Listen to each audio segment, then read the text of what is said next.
So hey, what's up? My name is Tara and I am a self-taught cosmetic formulator. I started my channel a long time ago, sort of under a different mission statement, but as I have learned more about formulating cosmetics, the more I have realized I do not know. So I'm not a professional. I am just somebody on the internet who really likes formulating cosmetics and cosmetic science, and I like to share with you guys what I learned along the way. Today's video is actually inspired by this book here. This is Discovering Cosmetic Science. It's specifically inspired by page 19 to page 25, so this is my source for this video. And yeah, all the information in this video comes from this book. So if you guys want to read this book yourself, you can use the link down in my description box. It is an affiliate link. I'm not sponsored by the people who wrote this book, but of course, if I am purchasing something on Amazon that I actually use and like myself, of course, I'm going to use my affiliate link because why not make a little bit of money off of something I'm promoting if I really actually like it? Use my link down below if you guys want to purchase this book. Also, shout out to @CosmeticYourWays for being the person who actually recommended me this book. Zachariah makes great educational content on how to formulate as well. What is a surfactant? One surfactant might cleanse, but another surfactant will emulsify. They do a lot of different things. So a surfactant molecule has an oil-loving tail and then a water-loving head. And this is often represented as a tadpole. So all these figures I'm gonna be drawing are actually taken from the Discovering Cosmetic Science book, but they are very common illustrations used to demonstrate surfactants in my cells. I really wasn't sure how this whole whiteboard thing would go. I don't know how well this is gonna show up on camera, but this is a really simplified version of what a surfactant molecule looks like. Obviously, they are three-dimensional, not two-dimensional, so just keep that in mind with all these illustrations that I draw.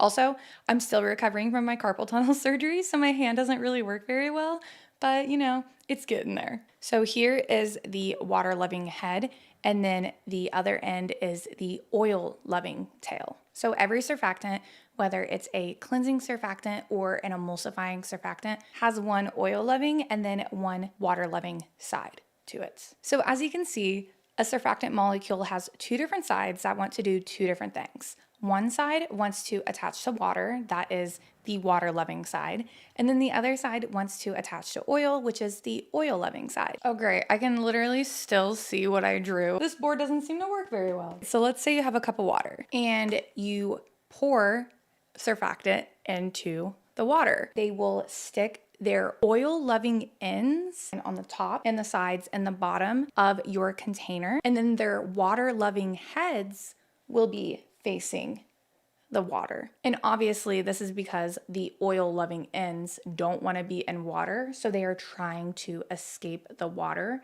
by sticking their oil-loving ends along the edges of the container and along the surface of the water. So this is what's happening when a surfactant is added into water. So the surfactant molecules doing this is actually what helps lower the surface tension and what helps water spread out onto a surface rather than bubbling up. So this is why we can no longer balance that needle on top of the water. It's because the surfactant has been introduced to the water and all the surfactant molecules are aligned on the surface of the water, getting rid of the surface tension.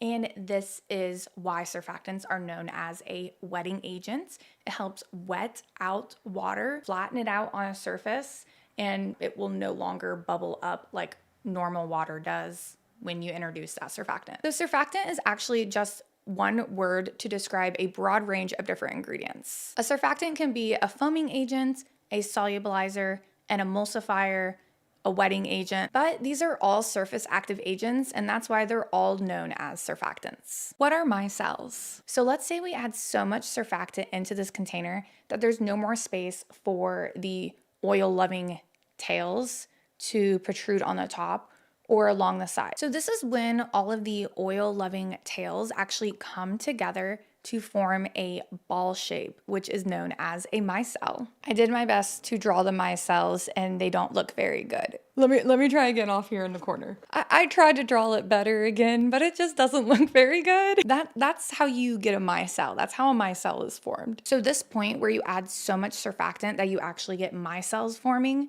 this is called the critical micelle concentration of the surfactants, CMC. What is foam and how does it work? So if you've ever tried to put air in water, you'll notice this doesn't work. Again, this is because water has surface tension. But once again, if we add a surfactant into water, this lowers the surface tension, and we now are able to introduce air into the water slash surfactant mixture. So once we have an air bubble introduced into this like water slash surfactant mixture that we have, a micelle can actually form around it.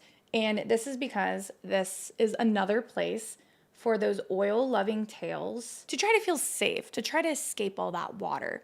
Because remember, the oil-loving tails will protrude on the surface of the water, and since this is an air bubble, the oil-loving ends feel safe forming around that bubble. And then of course, you will have the water-loving heads on the other end. So this is actually what helps stabilize foam in your foaming products like shampoos, body washes, and face washes and stuff. This also explains that foam is actually just another type of emulsion. So when you have a foaming product like a face wash, a body wash, shampoo, when you add in those fragrance oils and essential oils, you don't have to worry about them not emulsifying because all of these oil-loving ends of the surfactant will surround the essential oil or fragrance oil to help solubilize it.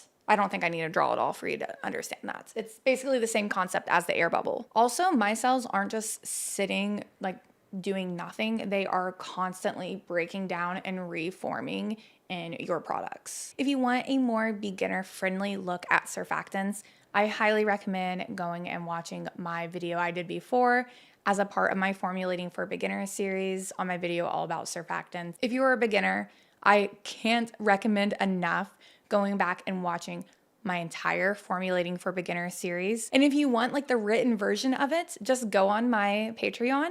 It's $5 a month, and I have written out blog-like versions of all of my information-heavy videos I do or any of my formulas I share. You can get a written out recipe slash formula of like any of the products I make on my channel. Go check out my Patreon. There's a lot over there. It's only $5 a month. That's about it. I hope you guys like my new filming setup. There are two cats back there on that couch. I don't know if you have seen them the entire time. I got a new mic. Let's hope the audio is good. If not, I will keep working on it and trying to get it better. I am doing pretty good from my carpal tunnel release surgery. And the whole reason I didn't do the video on emulsifiers that I initially had planned today was just because I didn't feel like formulating. I'm not really ready to start mixing and stuff yet. I did buy a lot of mechanical machinery to help me do that now, so I don't have to sit there and do that all the time now. So that is about it. I hope you're doing well yourself. Leave me a comment down below, and I'll talk to you guys next time.